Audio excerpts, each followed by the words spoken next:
All right, everyone, we will be starting soon, so if you could please take your seats. Without further ado, take it away, Dr. Geeta. Thank you for the invite, Ambassador, and ladies and gentlemen. Um, I'm supposed to be a discussant, and I'm just going to give a very brief overview of my understanding of Japan-ASEAN relations at 50. Of course, underpinned by the Fukuda Doctrine, we see that Japan has worked tirelessly to foster mutual trust and equal cooperation. That equal cooperation has been there since, in the past 50 years, as Ambassador pointed out just now, since 1973. And all this is in order to advance peace and also development, prosperity in Southeast Asia. When I started studying international relations, I used to look at this region as Southeast Asia, East Asia, then it became East Asia, and now it has become Indo-Pacific. So I will use the terms interchangeably. The main economies in ASEAN have benefited greatly from Japan's long-standing foreign investment, and also, of course, its role in the industrial development of ASEAN member states, of which Malaysia is one. So not surprisingly, in the last 50 years, Japan has become one of ASEAN's biggest trading partner, investor, and infrastructure financier, and not forgetting a trusted ally. So 2023 report by Yusuf Ishak actually detailed how Japan is the #1 trusted ally for Southeast Asians. Um, okay. But in the past, yeah, there was very little security cooperation, right? Because it was more to economy and development.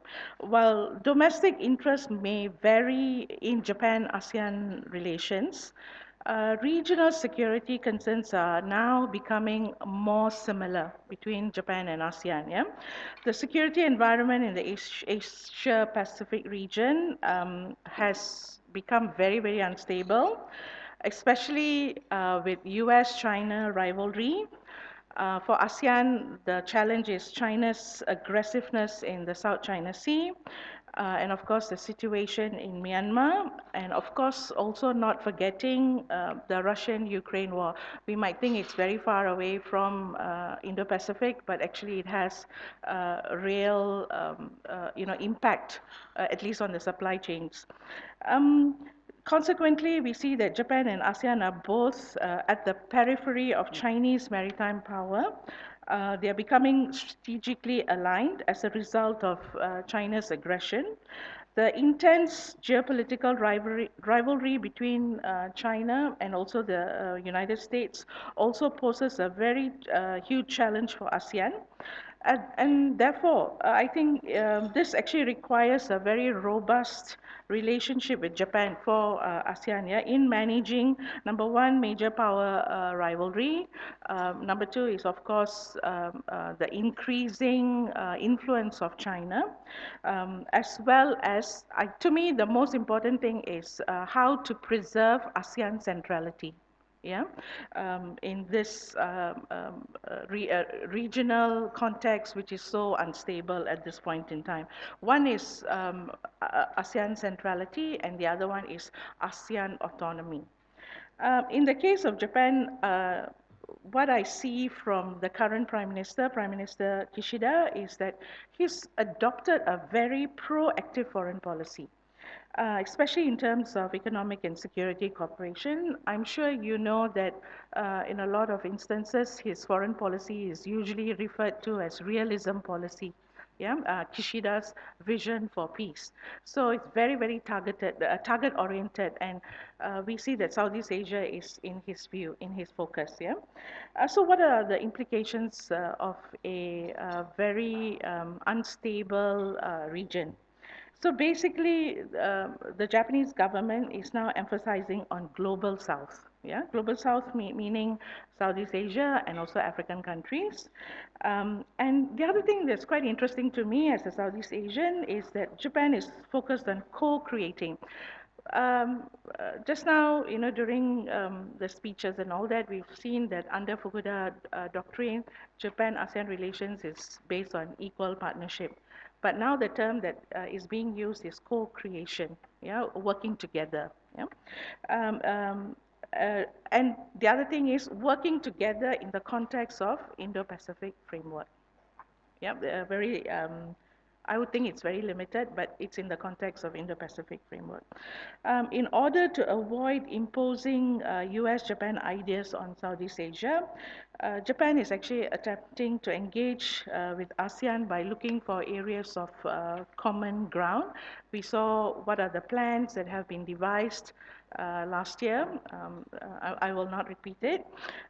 But I would like to focus a little bit on maritime cooperation. I think that's very important for Southeast Asia. Yeah? Maritime cooperation and infrastructure connectivity. I think the second session, there will be more discussion on infrastructure connectivity. Now, Japan aims to persuade the global south, meaning Southeast Asia, to desist from supporting autocratic regimes like China or Russia in its pursuit of a free and open international system. This particular goal is important because of the rise of Chinese influence in this region. To increase collaboration with the global south, we see that one example is Indonesia and Vietnam were invited as observers in the 2023 Group of Seven Summit. Yeah, this is quite interesting. The summit, of course, was hosted by Japan. These invitations actually highlight Japan's significant emphasis on cooperating with Southeast Asian countries more and more. Yeah? For example, Vietnam is significant as an important and essential security and economic partner in realizing Japan's free and open Pacific strategy. In the case of Indonesia, its involvement reflects Japan's close ties with ASEAN and its desire to upgrade the Japan-ASEAN relationship into a more comprehensive partnership. So I think ASEAN is the fifth CSP. Yeah? In March 2023, we saw Prime Minister Kishida openly declare that Japan identifies Southeast Asia as one of the most important regions for cooperation under the FOIP. More importantly, Japan also reiterated its support for ASEAN centrality as the core of the free and open Indo-Pacific. Of course, this is not surprising as the ASEAN outlook on the Indo-Pacific, as well as the free and open Indo-Pacific, share similar values like inclusivity, openness, transparency, and a respect for international law. So these are the similarities.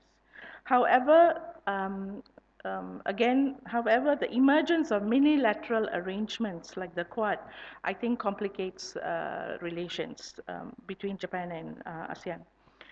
The primary goal of the Quad is to guarantee an open and free Indo-Pacific, meaning that it is another mechanism for countering China. There are concerns that Quad might turn into an Asian NATO or NATO. Given China's close ties to some ASEAN countries, Japan's participation in Quad is not very well received by some ASEAN member states, not all, but some ASEAN member states.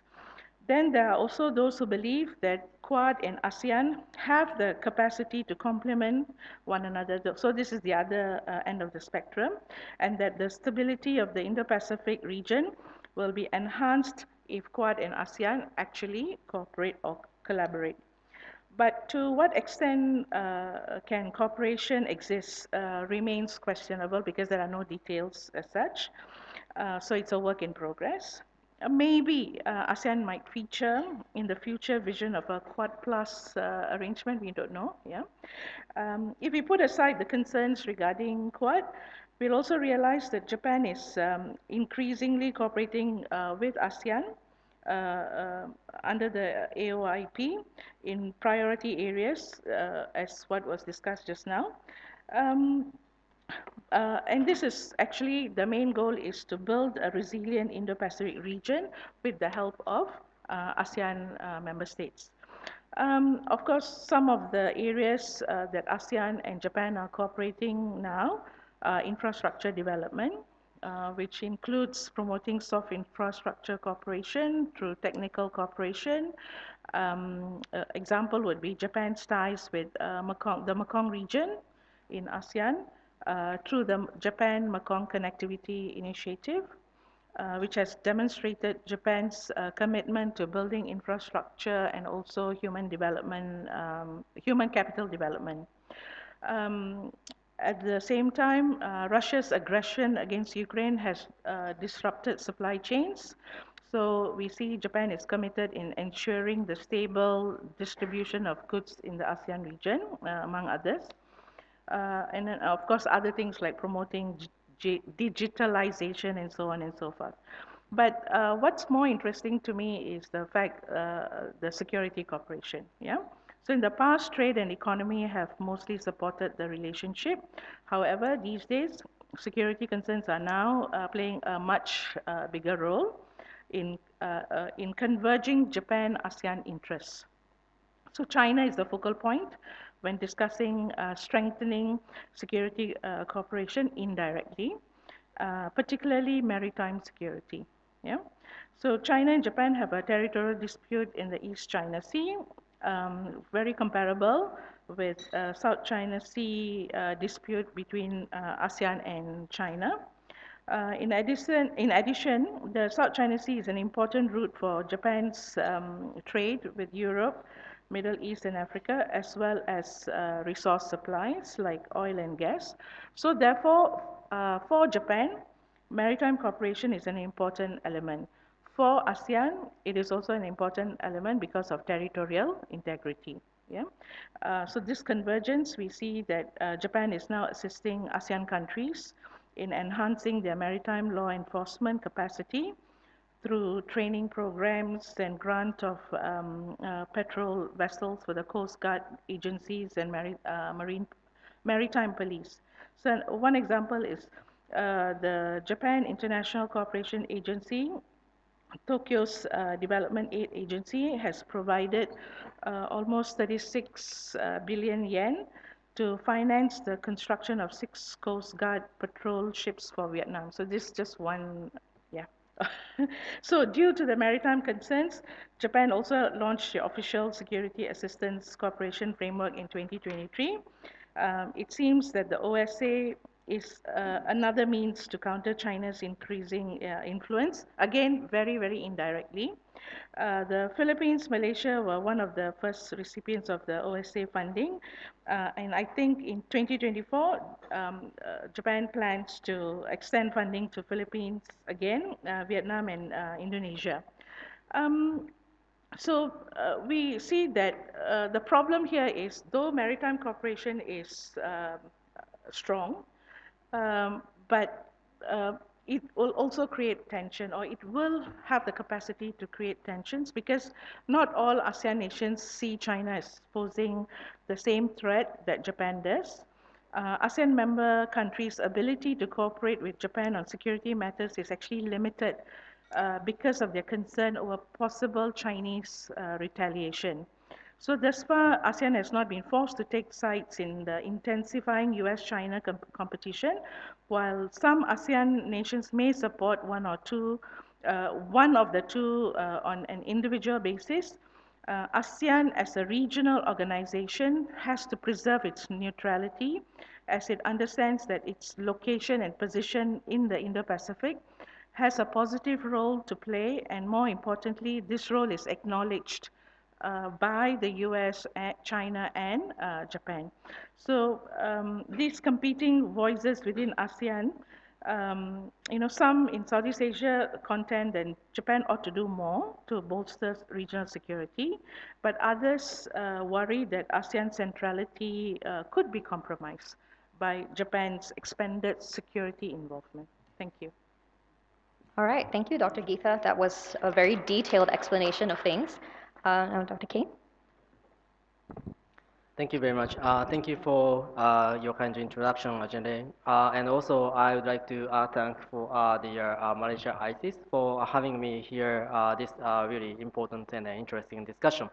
Um, I would like to. Actually, I was kind of trying to emphasize the how positive the ASEAN-Japan relations become. But then I think the previous presenters, including the everybody, the ambassador, Masa Kiasan, and also ambassador the Takahashi, and also Professor Agita. Succinctly summarize how positive they are. So I'm just going to focus on more challenges side of the ASEAN, Japan relations. So actually, simply put, the dynamics of the current geopolitical situation pose the tremendous challenges for the both Japan and ASEAN, particularly in the facilitating the regional cooperation for the shaping the international order in the Pacific. Um, Basically, the prolonged Ukraine war, the breakout of the Israel-Hamas conflict, and then the ongoing U.S.-China strategic competition have clearly illustrated this point, right? The countries like Japan, Singapore, and the Philippines have shown their strong support for the Ukraine, and they are explicitly condemned the Russia for the violation of international law. Yet, the other countries like the Vietnam and then Laos remain quiet. And also, whereas the Malaysia has taken a strong stance on the Israel-Hamas conflict, its perspective has not been completely shared among the other ASEAN member states and also Japan. The same thing can be said to the U.S.-China strategic competition. U.S. allies and partners have begun to closely align with the United States, while others are either eager to actually maintain regional autonomy or to get close to China. So regional divisions become more visible. And then this year, the biggest strategic uncertainty is probably the U.S. presidential election in the November. If Trump wins the presidency, which is currently a real possibility, U.S. policy toward its allies and regional multilateralism in the Pacific is likely to change and then become more unpredictable, which may negatively affect the peace and stability in the region. And equally, we should actually note that China's economic struggle and how this actually affects its behavior in the East Asia and beyond. So, given these uncertainties, Japan and ASEAN have maintained their cooperative relations functional and then also the inward-looking. Actually, I think like this is a really smart move, and then because this is kind of focusing on the Japan-ASEAN intra-regional their cooperation are not likely to be affected much by the external environment, and then this cooperative posture has worked well to date. But there are three key strategic concerns emerging. With regard to the Japan-ASEAN relations. The first, the ASEAN unity is weakening. In addition to the ongoing geostrategic situation that creates some divisions among the ASEAN member states and Japan, the member program still persists. Although Laos, the current the ASEAN chair, makes efforts to tackle this issue now, the prospect is still unclear. And moreover, many member states have now like frustrated about the inability of ASEAN to deal with the regional issues and strong ideas about new alternatives that might relegate ASEAN's strategic role in Southeast Asia, such as the Philippines' idea of creating a new framework for the Southeast China Sea, only consisting of the claimant states. And second, regional great powers, including Japan's, various statements to respect ASEAN unity and centrality are becoming less meaningful. I don't actually want to say this, but I guess the trend is in this way. Um, this is largely because those powers are now building new the unilateral and the multilateral frameworks in the Pacific region, including the Quad, AUKUS, the IPEF, and many trilateral groupings, by which they may gradually and unintentionally marginalize the role of ASEAN. Now, although one of the ASEAN's strengths is the convening power, this has been also weakened because the other great powers focus on more on the new frameworks, and then their diplomatic resources are not necessarily spared to the ASEAN's process-oriented institutions. And third, ASEAN is still vulnerable to the great powers wedge strategy because of the large economic gaps existing between its member states.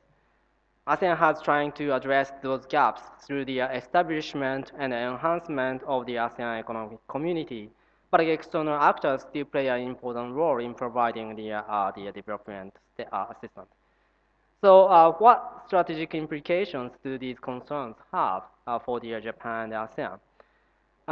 With the current trend continues, Japan is getting more aligned, probably, with its like-minded states to deal with the U.S.-China strategic competition and other world affairs, while Southeast Asian states lean to the bilateral relations with some the regional powers or like the particular regional power, and increasingly become less concerned about the ASEAN's multilateral frameworks. The consequence is the regional division and also drifting ASEAN. To be sure, the region won't fall into the situation like the Cold War, but the fault lines would likely become multiple on the issue by issue basis, such as military, trade, finance, and digital. At the same time, ASEAN would be increasingly unable to manage the strategic issues like the South China Sea.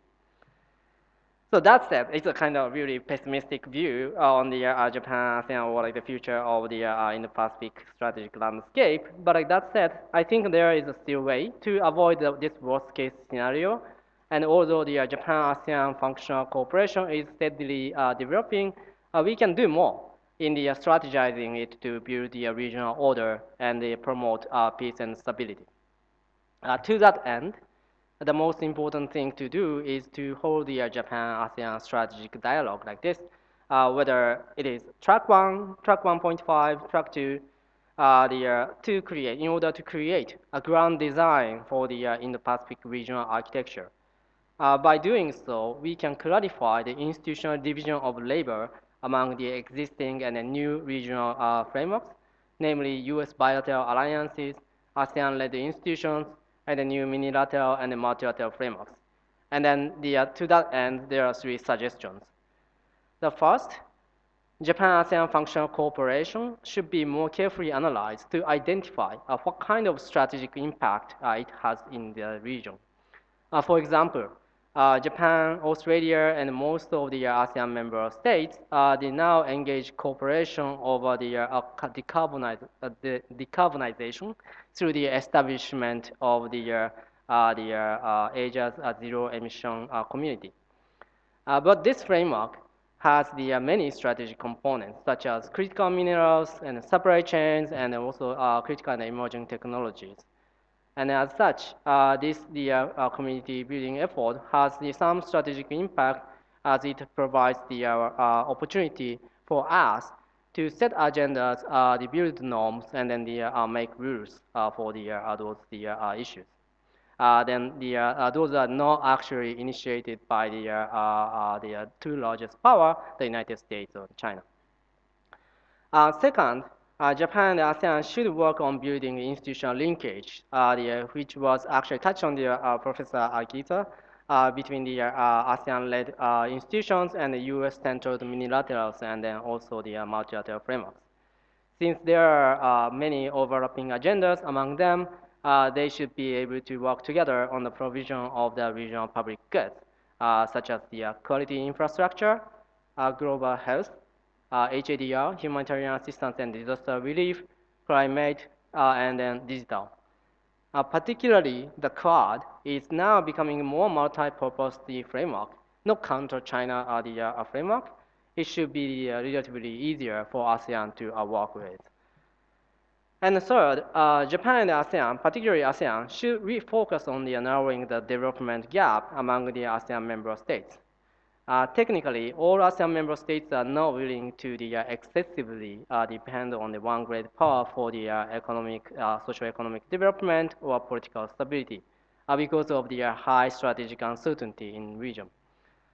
Also, given the concerns over the fragile ASEAN unity, it is not the conducive environment where ASEAN focuses on the managing of the external relations. So, the Japan and ASEAN should facilitate quality infrastructure building, both soft and then the hard infrastructure in Southeast Asian states. Particularly, I would see, I would guess the Cambodia, Laos, East Timor, and if political stability ensures, Myanmar. Japan's bilateral defense and economic and social engagement with each member should be also seen from this perspective. So Japan's initiative to empower the ASEAN as well as ASEAN member states. And with all that, lastly, it is important to always remind us that the Japan and ASEAN needs to coexist with the China, right? I mean, given the geopolitical, geographical sorry, the proximity, and also our relations with the China. It is important also to make those cooperative ideas as transparent as possible. And whenever possible, they should be open to cooperate with China. To this end, as the Japan-ASEAN joint statements indicate, as I think in the action plan, in the very last paragraph, it says the East Asia Summit should be enhanced. And I think the East Asia Summit can be the great candidate, the forum to streamlining the new regional architecture in the Indo-Pacific as well as the East Asia. So I'll stop here. Thank you. All right, thank you, Dr. Koga. I think I think what's really apparent in the remarks that was delivered is that ASEAN's cohesion, ASEAN's unity is really the problem here. And thank you so much for how frank you are in criticizing that. That's always very refreshing and very much appreciated, and not at all very Japanese. I'm in the Singapore, so maybe that's why. All right. Well, I guess that poses one question to me. I think one of the things that really struck to me is how not only is ASEAN as an institution, as a regional organization, starting to lose its cohesion and influence, but also what Dr. Kay said, the ASEAN multilateral mechanisms are also losing priority to other minilaterals in the region, right? I think we often forget that ASEAN was the original minilateral. So I guess the question that comes to mind is these external partners, whether it's the US, China, even Japan, is your I'm going to throw this out very liberally, lost of faith in ASEAN? Do you think it's because of the lack of cohesion, or is it because of other minilaterals that you find to be much more pointed, much more strategic? What do you both think?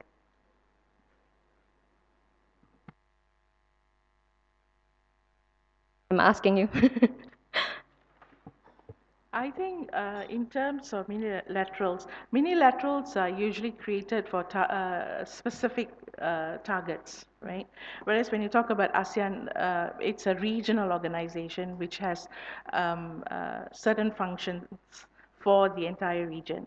But when we actually talk about ASEAN losing its value, it is internal as well as external, right? Internal because there's no cohesion between ASEAN member states, the development gap, there are also differences in terms of national interests. Yeah, but if you look at external forces that actually make ASEAN less relevant, not relevant, but less relevant, is also because of ASEAN dialogue partners actually not incorporating ASEAN into things like minilaterals like AUKUS and Quad. The members of AUKUS and Quad are dialogue members of ASEAN, but ASEAN is not part and parcel of AUKUS and Quad, when in fact AUKUS and Quad are operating in the Indo-Pacific region where ASEAN is the focal point. Thank you.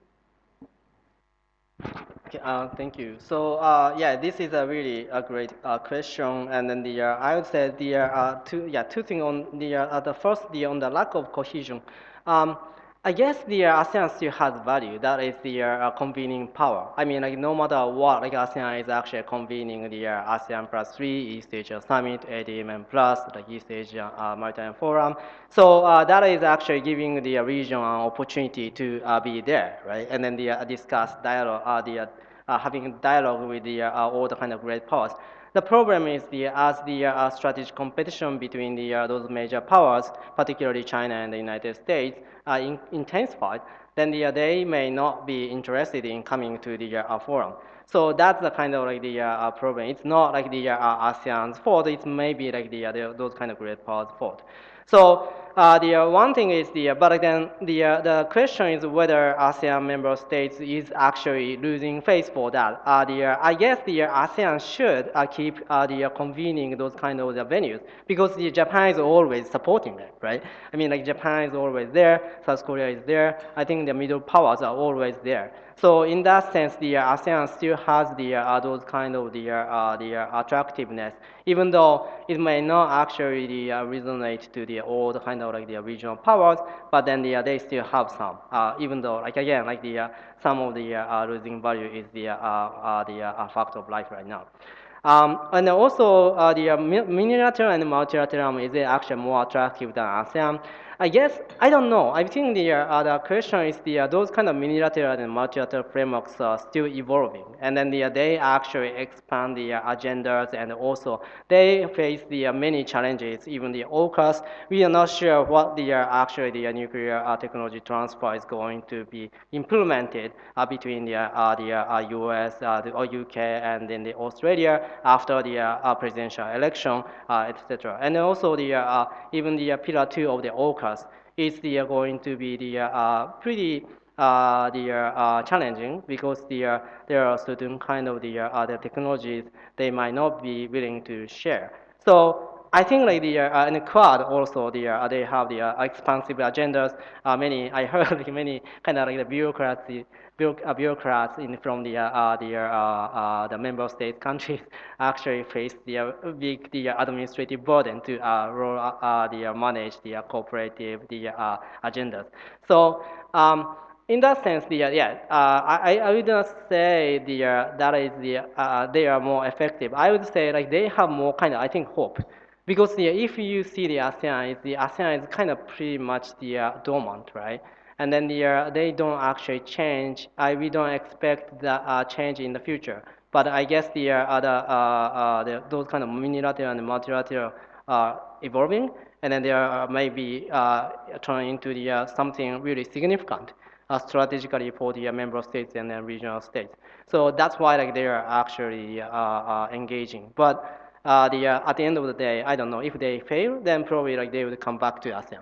So I guess this is more like the institutional, not competition, but like then institutional proliferation, providing the several kind of the option to think strategically, and then they like each of the country actually hedging like their bets, like which one is the more the important for their own national interest. That's a very interesting take. Thank you to both speakers for responding to my very impromptu question. All right, like, why don't we move the discussion to the geoeconomic side? We'll start with Dr. Fumitaka. Yeah, the PowerPoint is ready. All right. Yeah, thank you very much, Chairperson. Today I would like to talk about what Japan can place to enhance ASEAN's economic competitiveness. First of all, before we talk about Japan's roles, ASEAN as an institution itself was a political bloc, meaning it was not economic project enhanced even on economic competitiveness. Therefore, establishment of ASEAN 1967, only 25 years later, 1992, ASEAN is broken their path and finally coming up kind of ASEAN free trade area. And it was only the first agenda 25 years later.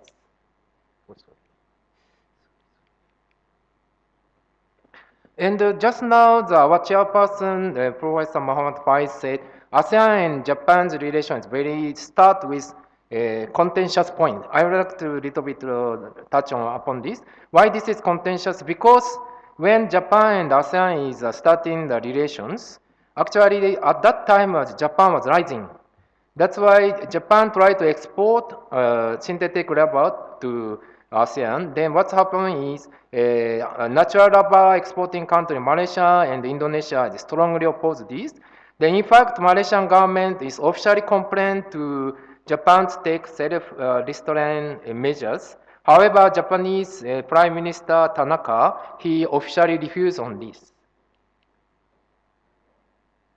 And at that time, ASEAN first time learned to work together. I mean, solidarity is important. Therefore, the Indonesian Minister of Foreign Affairs, Adam Malek, was bring up this case, not individually, bilateral sense, multilaterally bring this agenda to ASEAN. That is one of the first things ASEAN is succeed. And after this ASEAN Ministerial Summit 1973, ASEAN discussed about these issues. And after, in the ministerial meeting in ASEAN, condemned Japan's the problems. And finally, Japanese government compromised and agreed to set up Japan-ASEAN Synthetic Labor Forum in Tokyo 1973. That is actually marked the Japan's Malaysian deal. That's why somehow it was start with contentious issues. Maybe I may say this contentious issue kind of poison turned to the medicine kind of things.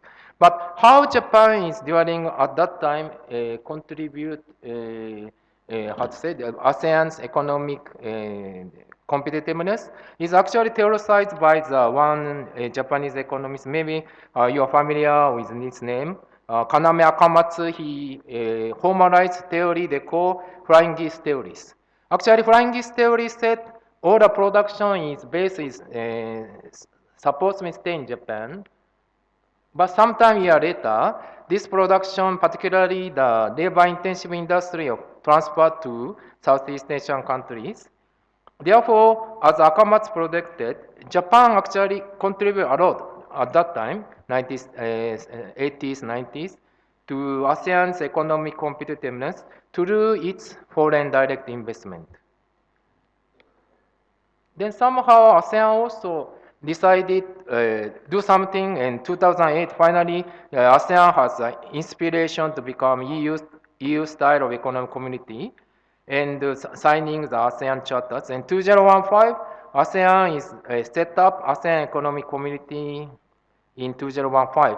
But as you can see here, actually they have 506 measures to achieve to become the integrated community, but only 401.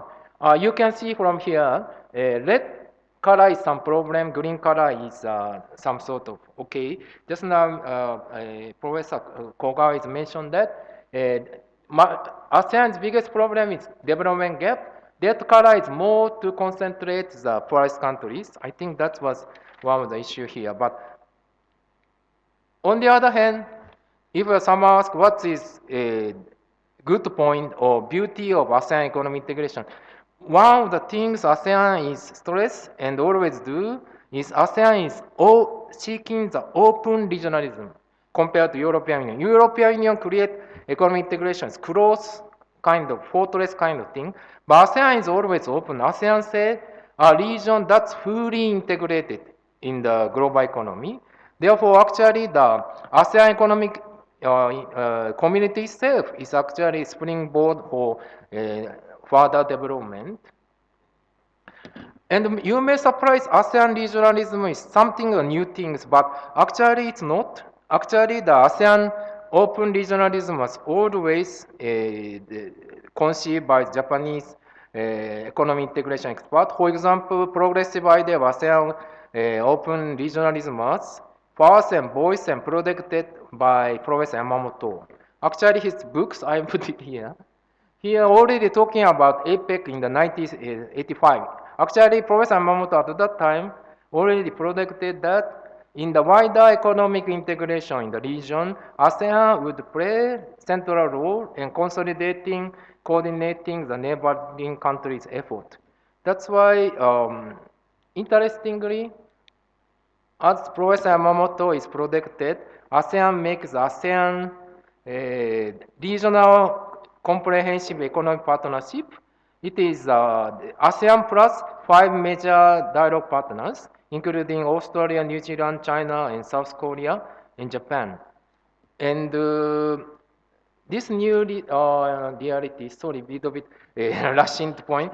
Now this is, in my opinion, the establishment of RCP is a sign of end of globalization. That's what we know. It means I propose global economy is entered to the new stage of, that's what's called multiplex theater of regionalisms. Because now, let's say global economy is separated into three blocks. One is, of course, Asia, RCP, the European Union, and North America.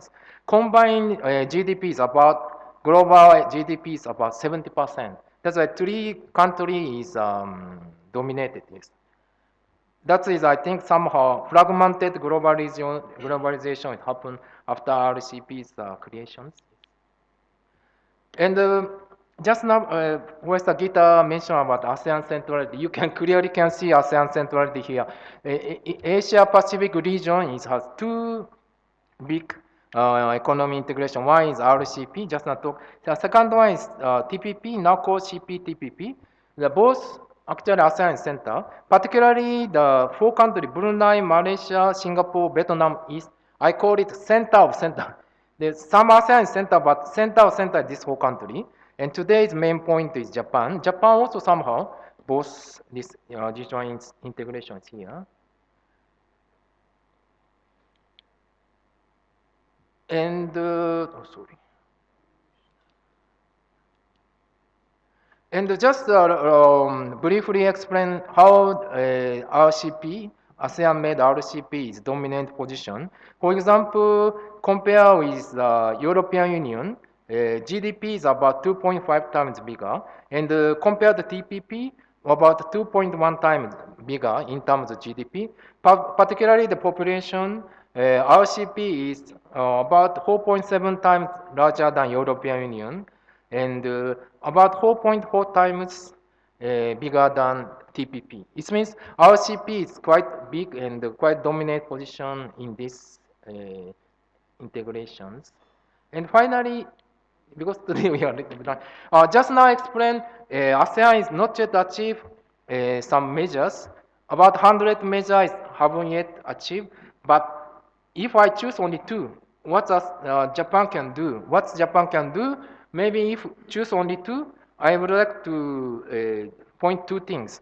That graph clearly shows there is a steady increase of volume of intra-regional trade in ASEAN. However, the share of global trade is remain unchanged, meaning regional, intra-regional trade is increasing, but as a share, not increasing. I think somehow these things, just now Ambassador talking about Japan has Japan ASEAN integration fund, maybe can focus on how to can increase this regional trade. Number one, my suggestion, one things can do, can create things made in ASEAN brand. Because first of all, we are staying in Malaysia, we have no idea which production is made in ASEAN. Maybe made in ASEAN product can be one of the starting point to think about it. And maybe second point is somehow rather obvious point of view. Success story of ASEAN economic integration is always people point the deduction of tariff. Actually, the inside ASEAN not much tariff, but interestingly or contradictorily, decrease of tariff is accompanied by rise of non-tariff barriers. Actually, non-tariff barrier is increasing from 2000 to 1064 to now it's 5097. That is now is biggest hindrance for this.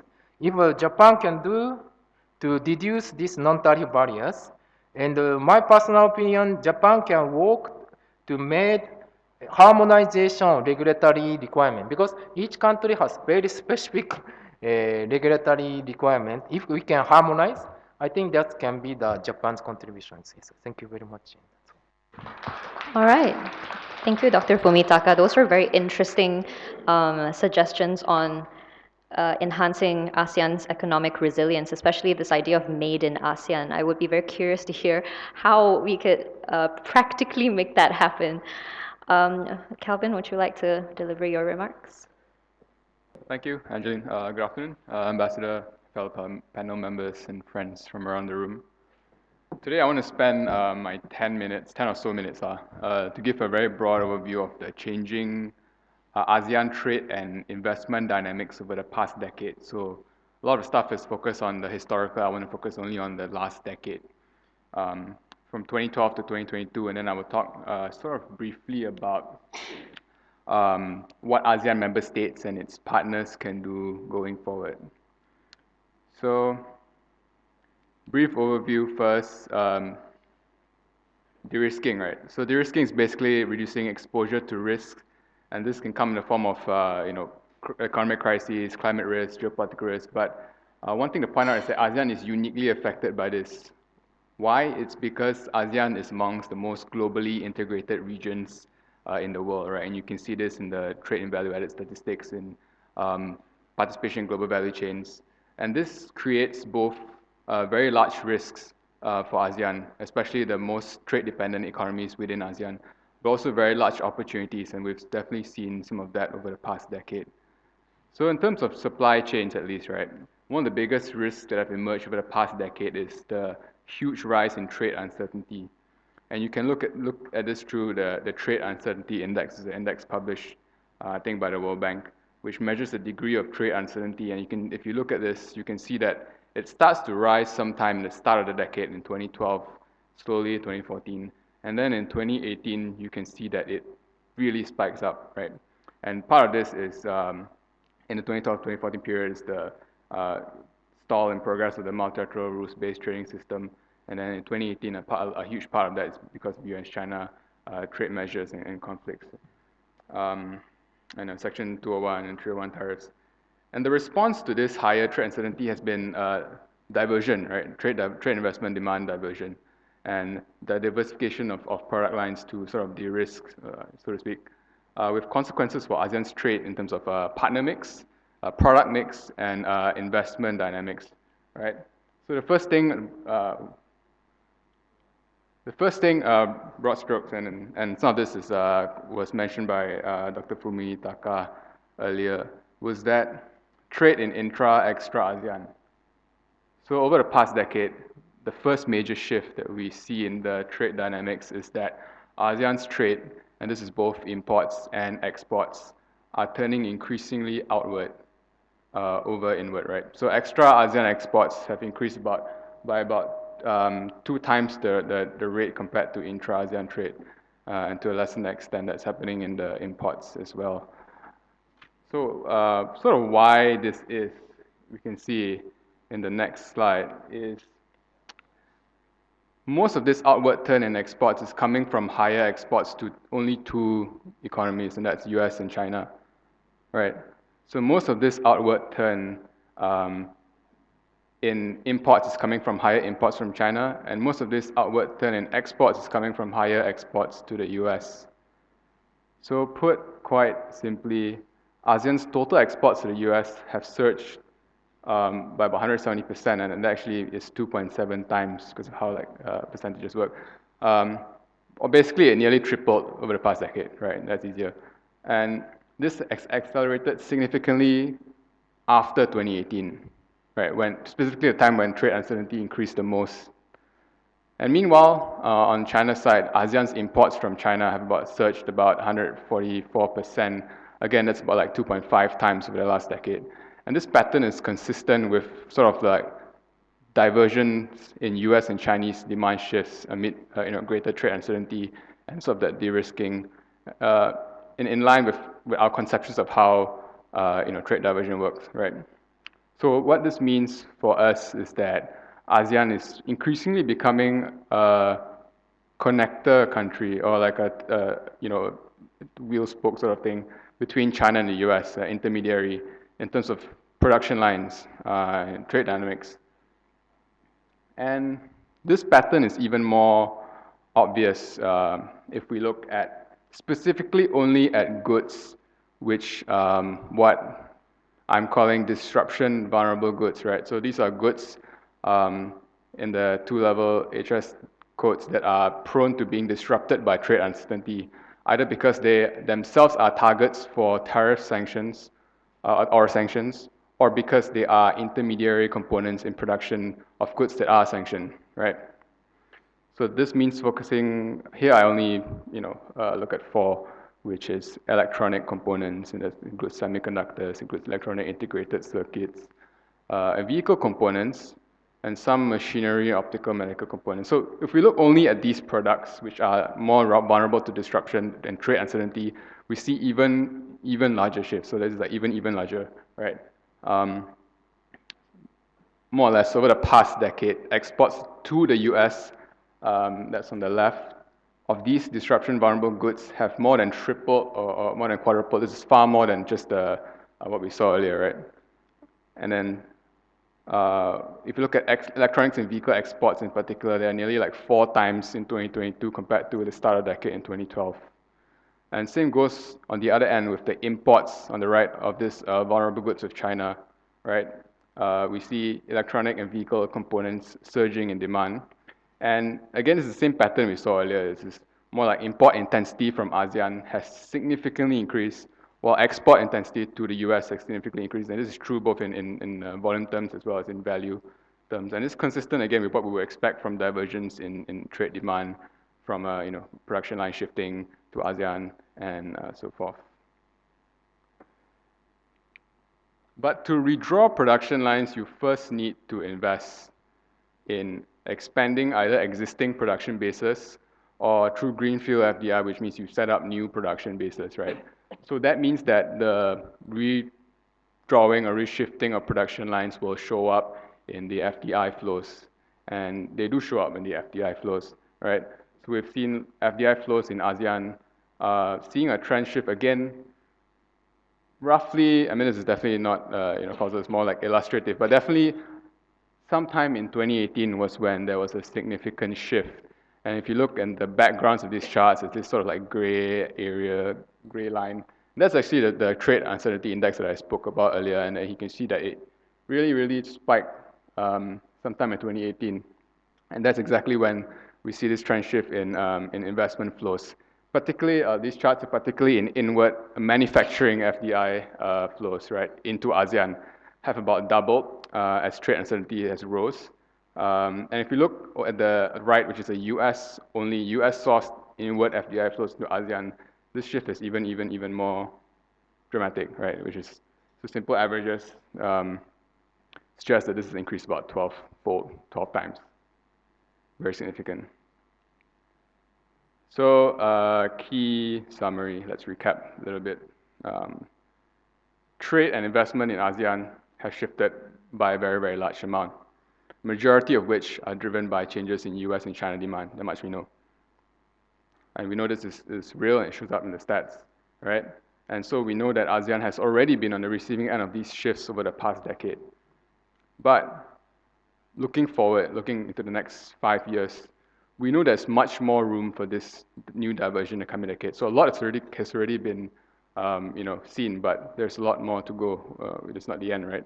And again, this creates both very large risks as for the most trade-dependent countries in ASEAN, Singapore, Malaysia, and so on, but also very large potential opportunities.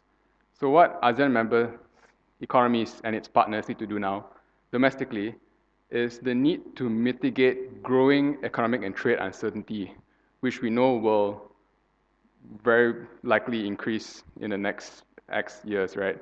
So what ASEAN member states need to do is to mitigate this growing uncertainty whilst trying to capture these benefits of potential demand diversions, right? Then the third step. So once you capture these demand diversions, once you capture these trade and investment flows, you then need to make sure, at least on the domestic level, you need to make sure that these increased trade intensity, increased investment actually work towards economic development, and that's a whole different thing. We've seen many countries who have seen large inward FDI flows, but have not managed to translate that into real gains in economic or social progress in their countries. But it's a whole different thing. So like last closing slide, right? Open question, but also I'll answer a little bit, right? How can ASEAN countries mitigate trade uncertainty risks? From sort of that 2018 period of the US-China stuff, we know that ASEAN countries, one way is that ASEAN countries can deepen trade integration and pursue regional trade agreements, specifically with countries or regions outside of trade conflict vulnerable countries. And that's exactly what they have done over since 2018, right? Which is, RCEP, so on and so forth. So that's one way. But they also shouldn't abandon, or they shouldn't completely abandon the rules-based multilateral trading system in pursuit of this regional integration, right?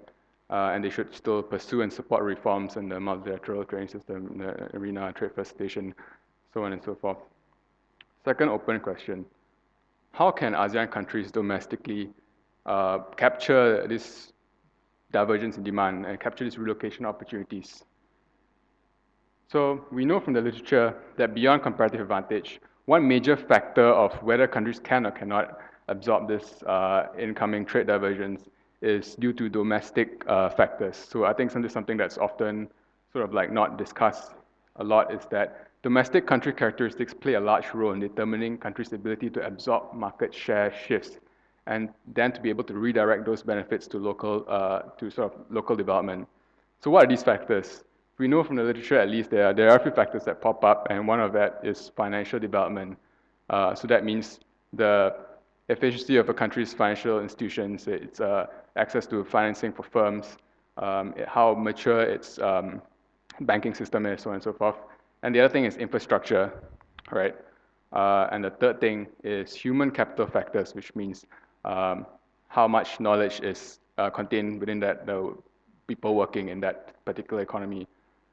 So what this means for ASEAN member states and its partners is that we should not only look at measures like investment and trade facilitation. Those are incredibly important, of course, right?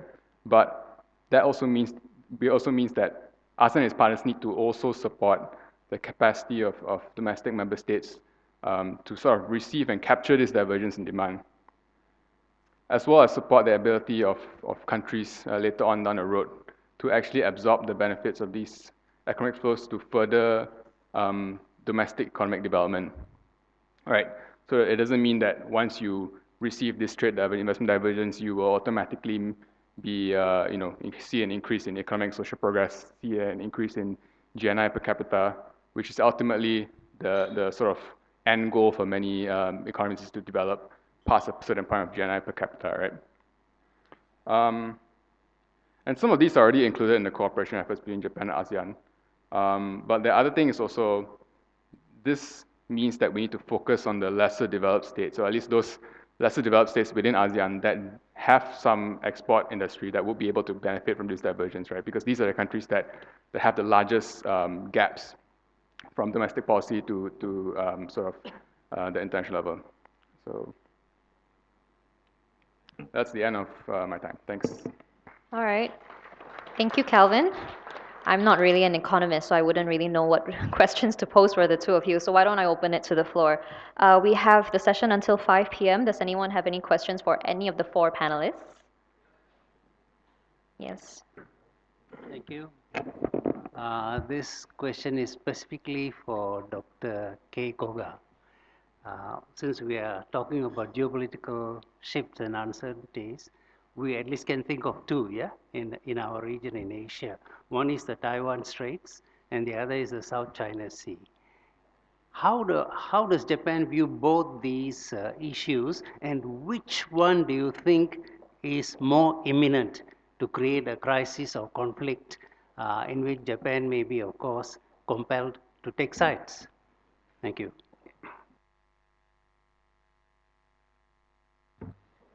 Thank you very much. That's the really important question. I think I can actually say that which one.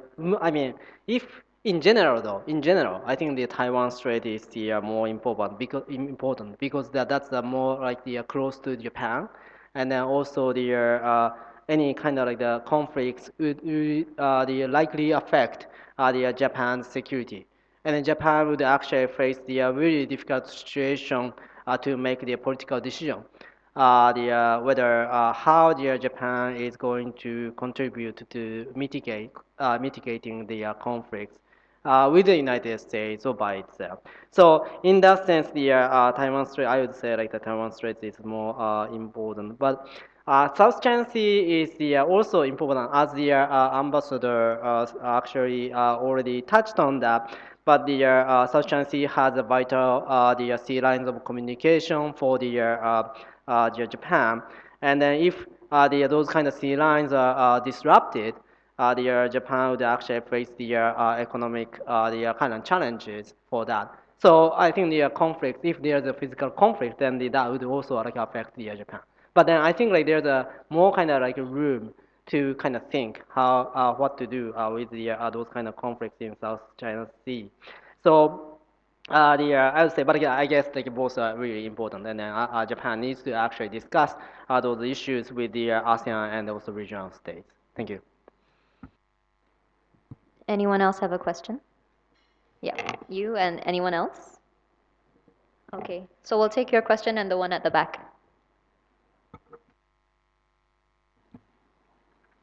Right, for Dr. Koga, yeah, earlier on you mentioned about the lack of ASEAN unity. As, as you've probably had it mentioned to you, ASEAN is reliant on a consensus basis for most decision making. Do you see this as something that's outgrown it, sorry, outlasted its relevance, or do you still see this as something that can be used to make ASEAN more relevant in the years to come? And let's take the question at the back as well. Okay. So my question related to geopolitics. I think we are talking about the mix between China and US, of course impacting ASEAN. But how about the equation of BRICS and also the North-South cooperation? So how would that impact in ASEAN as well? All right, excellent question. All right, I guess the geostrategic speakers would like to address that. Maybe we start with Dr. K. For the first question, yeah, ASEAN's the unity and consensus decision making. Um, I guess yeah, so if we actually pursue effectiveness, right, of the international institution, maybe like majority rule is better because that's the kind of like the how the things can be decided more quickly. But then the beauty of ASEAN is exactly on the basis of the consensus decision making. Because if you actually put the emphasis of consensus decision making, you are not going to leave anyone behind.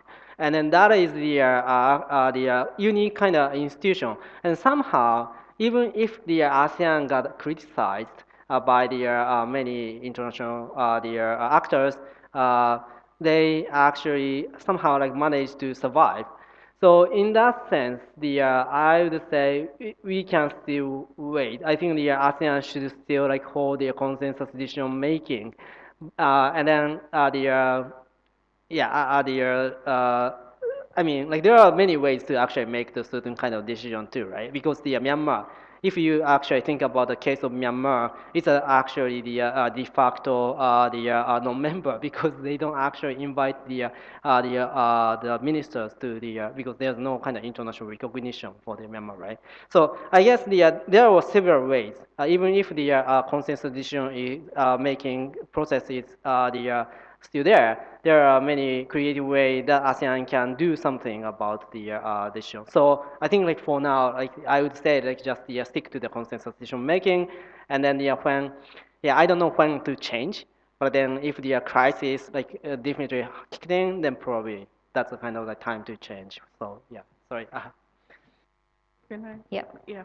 I think the consensus-based decision making is important because if you're now looking at Indo-Pacific, right, there are no other multilateral institution like ASEAN that actually brings in, 10 ASEAN countries with all the dialogue partners.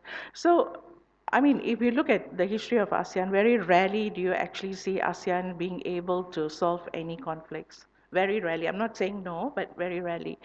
It serves as a purpose. The purpose of ASEAN, I think, is more,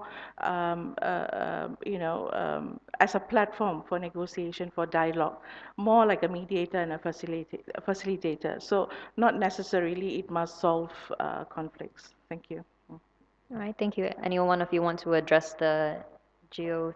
Before that, does any one of you want to address the question about BRICS? BRICS, right? BRICS and North-South cooperation as part of the mix when it comes to geopolitical rivalry. I'd like to ask about, I want to answer about ASEAN unity. Okay, sure. Yeah, actually, I agree with my friends, particularly the economic point of view.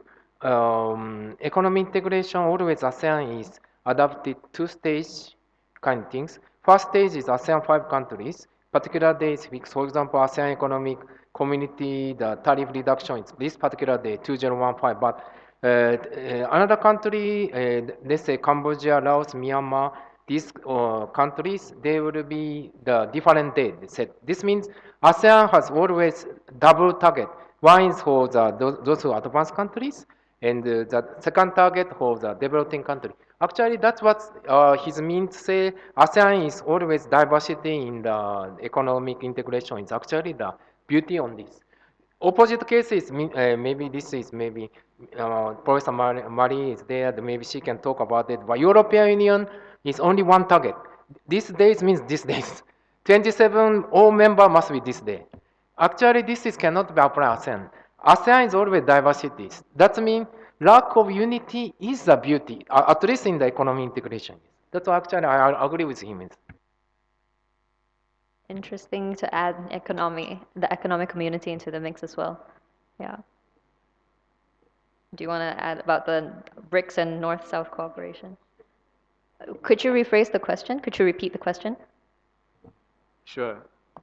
So because today we are talking, I mean, from the presentations today, we're focusing a bit more on the US and China. But we know the dynamics is not just US and China, but also the support by the BRICS and also the North-South cooperation. So that would add the dynamic to the risk for ASEAN, right? So I would like to hear your perspective. In fact, like how would that actually impact ASEAN, not just at the US and China perspective, but also including BRICS and the North-South cooperation? In this case, I can take up a brick part. Can I back to my PowerPoint? Yes. Yeah, Because Abang why Ali, I can we have a have the brick part. PowerPoint? The final, I think, one the PowerPoint almost last. Abang Ali, are you yes. there? Okay. Yeah, I can talk with that PowerPoint. Yes. In terms of economy, actually BRICS, if so far BRICS is actually the just interstate economic association. However, if BRICS developed into the economic integration, can be biggest. Yes. Actually, I have the data there, but actually the combined GDP of BRICS is 68 trillion. Just now explained the RCP is 25 trillion. Means if BRICS is successfully made it about 3 times bigger. Yes. 3 times bigger because why? When you see, take up his point of view, when economic integration we see not what country inside is important, what country is out of this economic integration is important. It's in that sense we can see RCP's biggest problem is India is not there. RCP is not India is there, and CPTPP is United States not there. On the other hand, BRICS strength is only so far just the economic association, but if we become economic integration, BRICS is only one economic integration whatsoever, including Russia, China, India, and plus some of African countries, South Africa, and even including Latin American country, Brazil. Actually, this I agree. Actually, I have a PowerPoint. BRICS is so far not very successful because just association. But if they can develop into economic integration, can be one of the pillar in the global economies. Actually, importance I'm quite take notice. And that's an excellent point. Did you want to add to that? So from the political point of the BRICS is I would say this is a kind of like the reaction to those other great powers politics, right? Even though like BRICS actually the kind of the cooperative framework where those rising power actually got together. But actually the political kind of the implication is to push back those rules and norms imposed or created by the Western dominant countries. So if that's the kind of real motivations of the BRICS, it is be like really hard to get them together because once they are just kind of like they exist in reaction to the West, right? And if you go into the more kind of in-depth cooperation, maybe there are more like the conflict of the interest, such as the non-aligned movement also and so forth. So I don't actually see any kind of like really the immediate positive future of the BRICS yet. So I just kind of put it aside. So thank you. All right. Let's pull the conversation back to Japan and ASEAN. Does anyone have a question related specifically to the Japan-ASEAN relationship? Yep.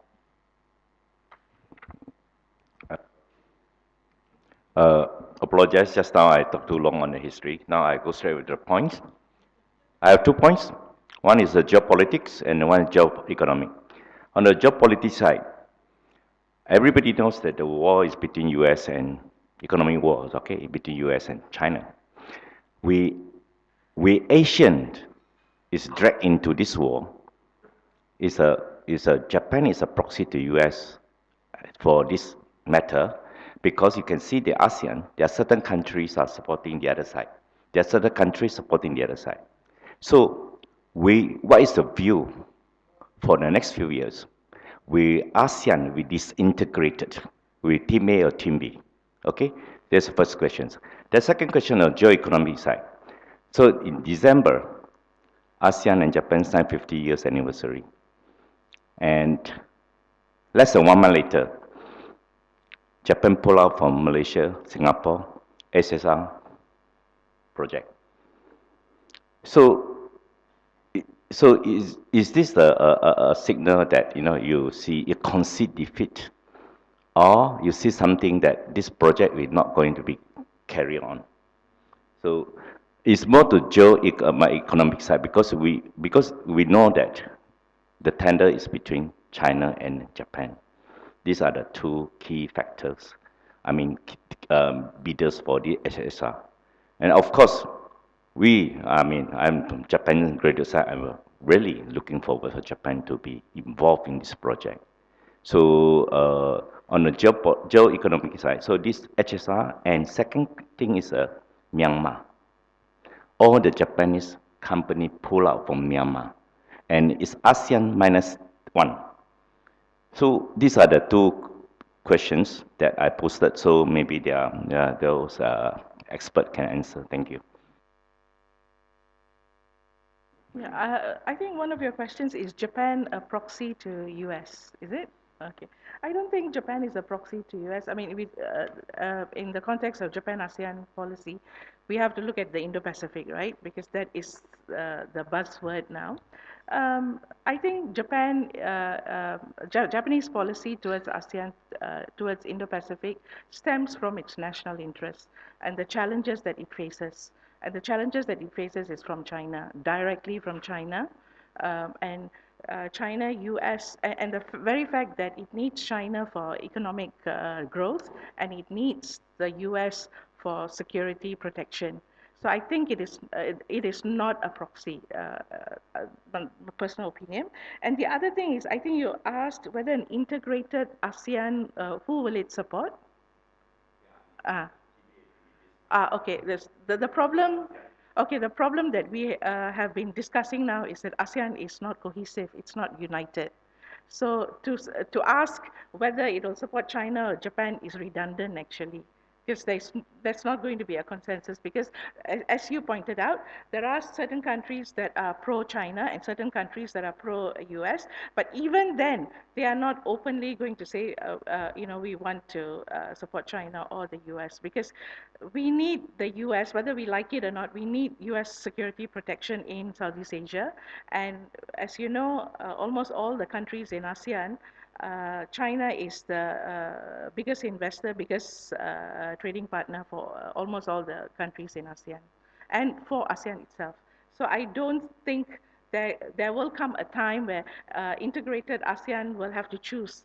Probably countries, individual countries might have to choose, but not ASEAN per se. Then is why we need protection from who? You and me talking about protection, protection who? Who are we worried for?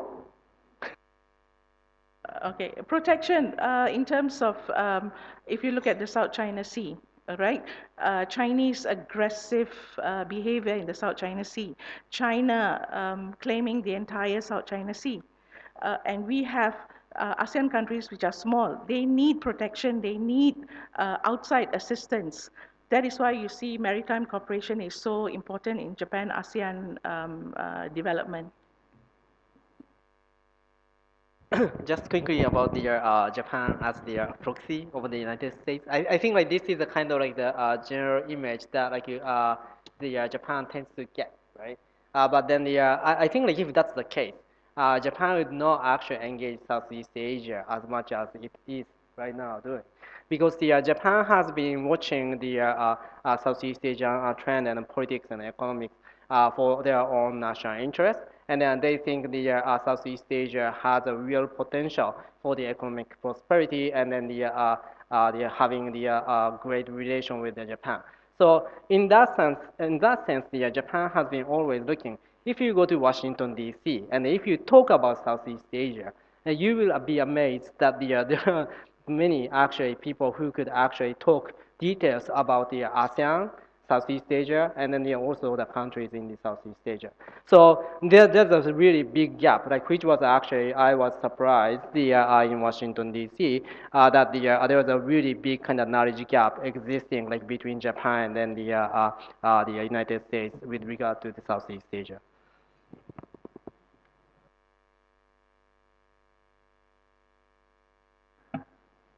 Thank you very much. I have a question. I'd like to have an advice from participants about how, well, the Japan's offers and proposals will be warmly received, more warmly received by ASEAN. Say, if you see, so we like to see ASEAN taking the lead in international order based on the rule of law, rule-based free and open international order. So Japan is not asking ASEAN to take sides, not asking ASEAN to choose.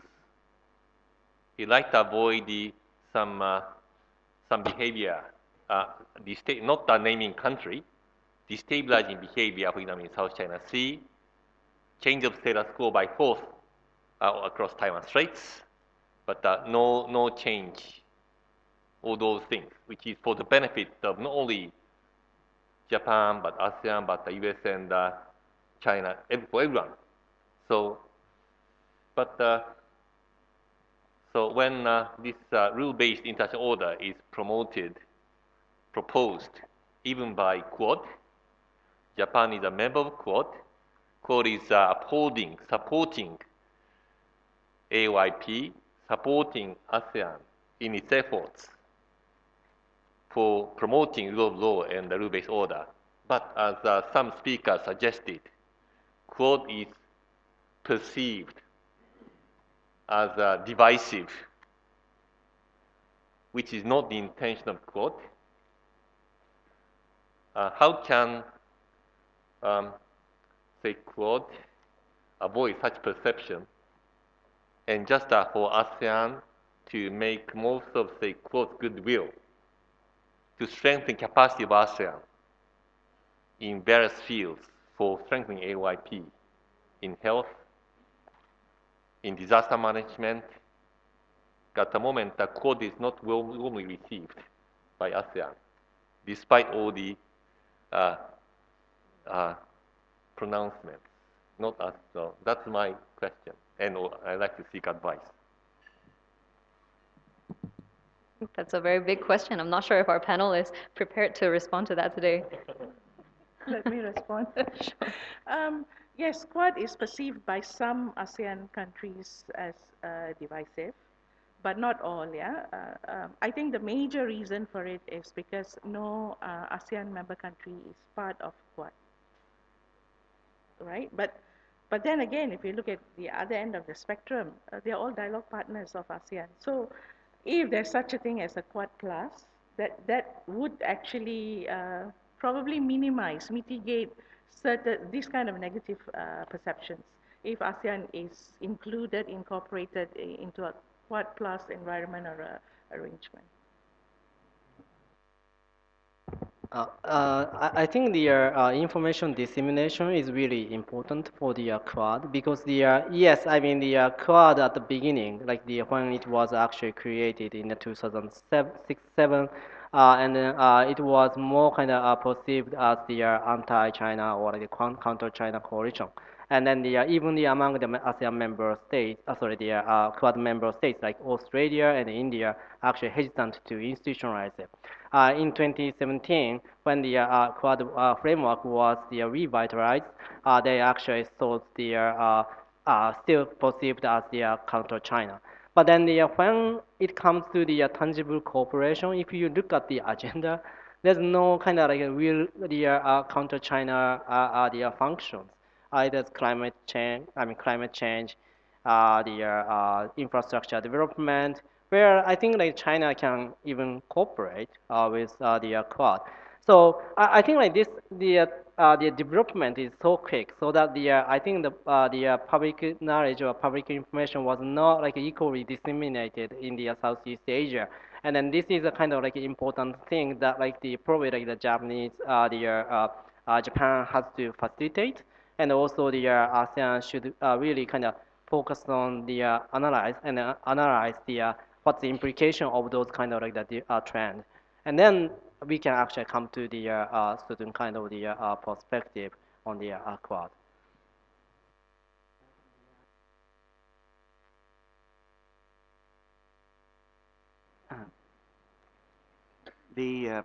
As far as taking sides are concerned, I'm sure every ASEAN country knows that no doubt national interests foremost, but nevertheless, they never lose sight of the regional interests. And that is why ASEAN has been able to survive. See? And they know too that you have, at times, you are closer to a major power, like Philippines and the US, okay? And at times, in the case of Cambodia, more towards China, okay? But they are all very conscious, ultimately, that we cannot go all the way, because then we will be branded as, oh, we're taking sides and so on. So they have to tread the middle path, okay? ASEAN, to me, is a work in progress. It is a lesson of the power of incrementalism, how slowly and surely we move. And why are we able to succeed on this? Well, because of the ASEAN way.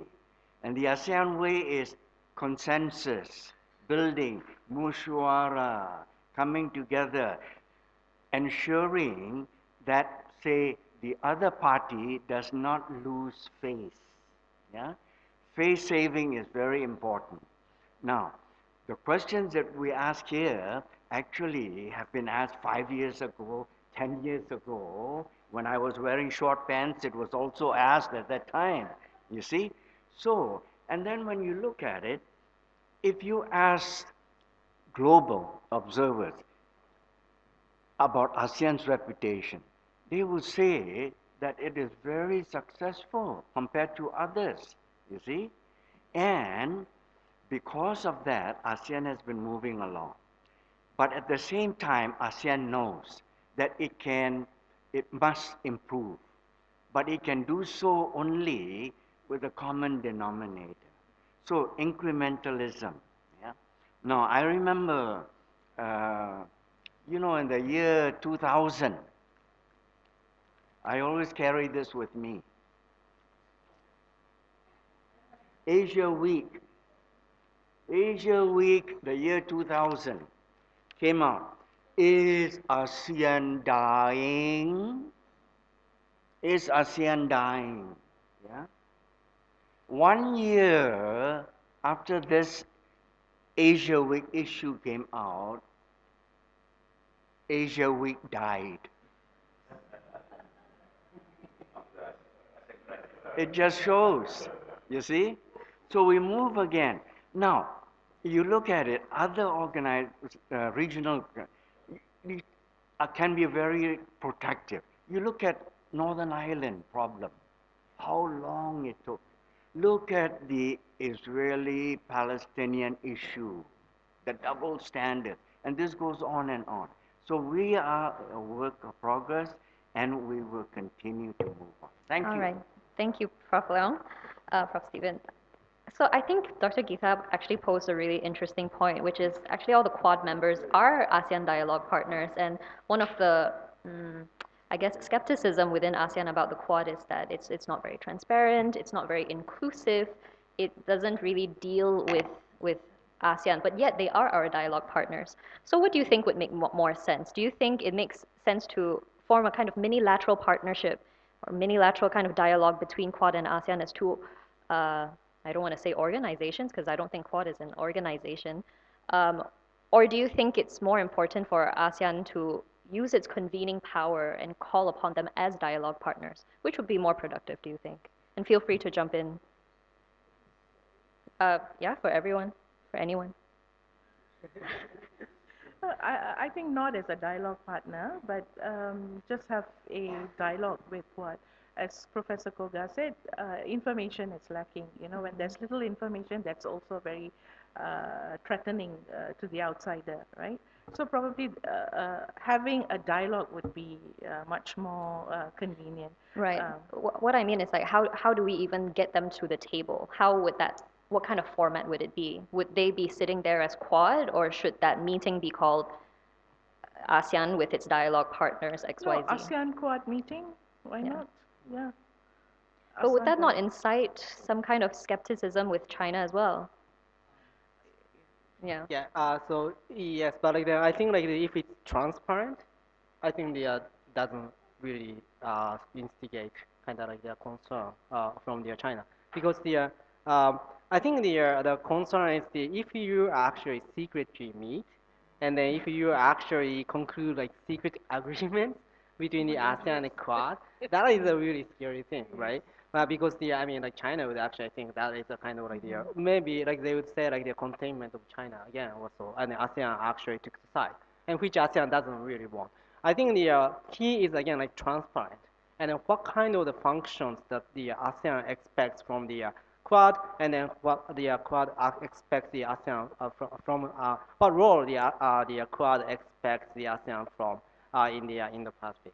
So as long as you could actually identify the institutional division of labor among the Indo-Pacific institutions, including ASEAN-led institutions, and also the being transparent, I think there's no kind of great reason to push back, right?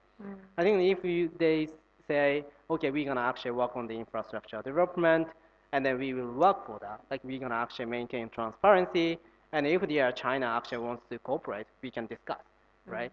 So I give those kind of options to all because it's open regionalism. Then let the others actually chime in and then discuss it. And then if it's open, then probably it's going to mitigate the concerns coming from those rivalries. And I think the great powers are always skeptical with each other. So maybe the middle powers and ASEAN can play that role. And then ASEAN could be actually more proactive on that side too. All right, thank you. ASEAN can even facilitate a dialogue between Quad and China. Yes, I think I would like to see that happen but it seems very far away. Yeah, but I mean, a suggestion. Yeah. Yeah. Can I ask a question? Oh, To definitely. Ambassador Yeah. Kia? Oh, I mean, well, if the Yeah, ambassador is fine with something that. totally different from Quad. Ambassador, what can Japan actually do for Myanmar, for the situation that's happening in Myanmar? Because as Professor Stephen Leong mentioned, we have the ASEAN way in ASEAN, which means that none of the ASEAN member states can intervene domestically in Myanmar, right? But Japan is an outsider. So can Japan actually contribute to this, to solving the Myanmar problem? Yeah, two things. One is to support the ASEAN and the chair and special envoy. And we are in full support of ASEAN's humanitarian assistance through AHA Center, which is making the conducive environment for national dialogue, as well as addressing the challenge of the people. And the other thing is to prepare for the long-term solution. Japan is supporting ASEAN Institute of Peace and Reconciliation for empowering the young people, youth, and empowering and the strengthening the grassroots peace-building efforts, knowledge, experience sharing among ASEAN countries. I don't think it's appropriate to highlight it as aiming for supporting Myanmar, but I think it's in general terms, say, supporting experience sharing of, say, Aceh case or Mindanao case for any future opportunities when peace is coming back. So those two things are something that we are working on. Thank you. All right, so we focus a lot on geostrategic issues. Does anyone have an economic question? Economic question? Yeah? Is there only one? Two? Okay, why don't you go first and then Jaideep next. Yeah, all right. So, Kelvin, did I get your name right? Yeah, okay. Yeah, so your presentation mainly focuses on the 2018 period onwards. Have you, I know it's not directly mentioned in the presentation, but how do you see the various accelerations of loss of offshoring manufacturer and investor confidence in the Chinese manufacturing sector affecting the move to invest more in ASEAN manufacturing? And Jaideep, your question as well before we answer. Sorry, mine's a bit of a broader question, but with economic implications. So I was wondering how the imminent accession of Timor-Leste to ASEAN would potentially affect Japan-ASEAN relations, particularly given that China has been stepping in quite a lot in like Timor-Leste with the signing of an economic partnership recently, and also Timor-Leste being a beneficiary of the Belt and Road initiative, and also given the fact that Timor-Leste is quite far behind a lot of ASEAN countries in terms of development, and sort of straddles the border between Australia and kind of ASEAN. So, and not being part of RCEP or any other kind of free trade agreement, do we see Timor-Leste's accession as an opportunity or a risk? Oh, that's a very interesting question. That will also probably be the last question for today. We have about 10 minutes left to the session, so I guess the economist can take it away. Sure, yeah, thanks for the question. So I think the question, to rephrase, recent sort of trade and sanctions, trade measures, tariff measures and sanctions, Chinese offshoring, how that affects ASEAN. So I think in the presentation, the slide deck I had earlier, I sort of alluded to the fact that like we've already seen a lot of this over the past decade, but in the future, there's still a lot more to come, right? And I think, in my view, that this will continue probably for at least in the next like 2-3 years, right? So there's two things. One of it is U.S. and EU sort of tariff measures and sanctions on China, and then the sort of private sector private sector production lines moving elsewhere, and a lot of that is moving to ASEAN, right? The second thing is Chinese action. So China's action on rare earths and critical minerals, sort of export ban on rare magnets and on separation extraction technology, so on and so forth. That creates a second channel for diversion into ASEAN, right? So that means that there's two concurrent demand shifts happening. One of it is tech related, one of it is rare earths mining, extraction, processing related, and also rare earth magnets related. So on the second one, in terms of critical minerals and rare earth magnets and so on, obviously we know they have applications in a lot of things, batteries, the EVs. And there are only, I think, I only know the surface level on this, but I only know of sort of 2 ASEAN member states who have some capabilities in basically this whole either extraction, processing, or downstream processing of rare earths, and that is Malaysia and Vietnam, right? So that means that in the coming years, we will see on both ends diversion, right? Again, whether or not that is a good thing, bad thing, risk, opportunity, whether or not countries can actually make that work for local development and not destroy their environment by doing that, it's a different story, but yeah.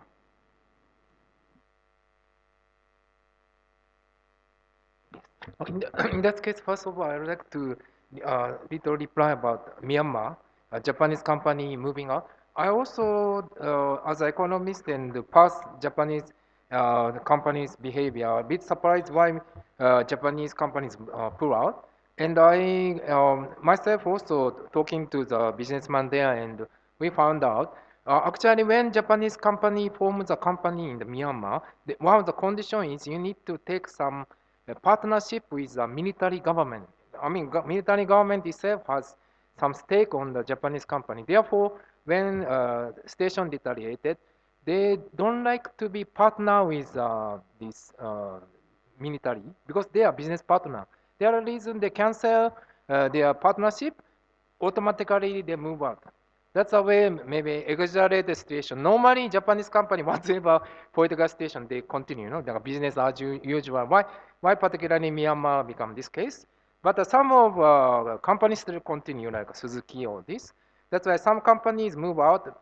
My reading is because of their partnership with military this. And maybe second point is East Timor. Not I'm particularly reading so much about East Timor, but what I can say is BRI is a massive competitive competition with the Japanese kind of ODA, but BRI is basically quantitative, Then the Japanese government talk about free and open in the Pacific is talk about quality infrastructure, meaning China's massive quantitative one and Japan's quality one. I think, in my opinion, can complement each other too. That's why if the East Timor is clever, can take some part of China and some part of good of China, then can combine it.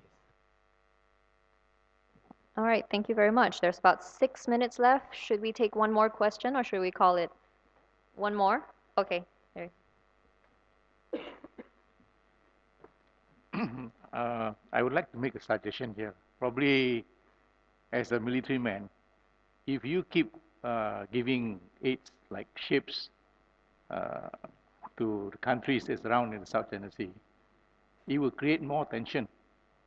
Instead of giving ships, why don't you use that money for other things? For example, climate change, green technology, and there are also other fundamental issues that evolve in South China Sea. For example, navigational aids, which is something that everybody is using. So instead of giving them ships to patrol, which will create more tension. What's your view?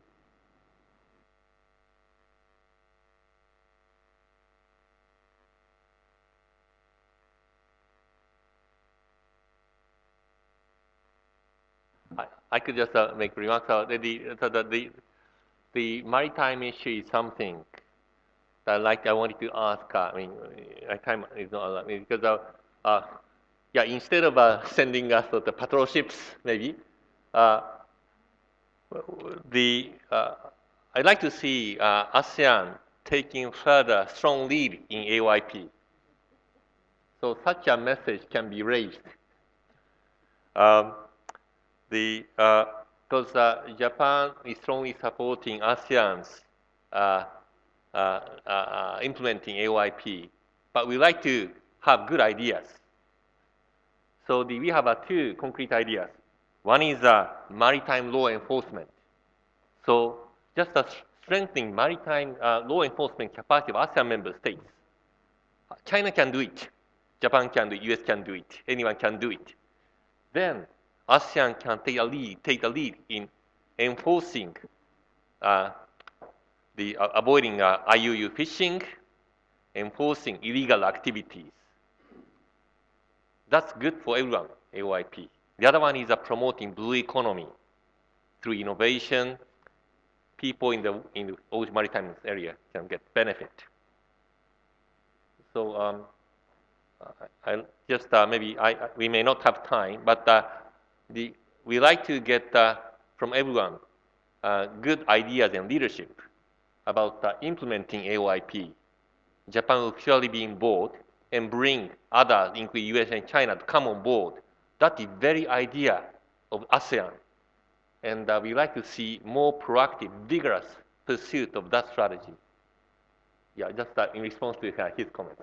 Thank you. Unfortunately, we're at time, but that does give us a lot of what's the thoughts? That does give us a lot to chew on and think about as we move maybe to the next session about Japan-ASEAN Roundtable, whenever that might be. So thank you. Thank you, everyone. Thank you for your participation, for your questions. A big thank you for the role players for carrying this 2-hour discussion, and a special thank you to Ambassador Kia for making his way to KL to join us in this roundtable. So now we have come to the end of this Japan-ASEAN Roundtable. Yeah, I guess we're just we're just ending it today like that.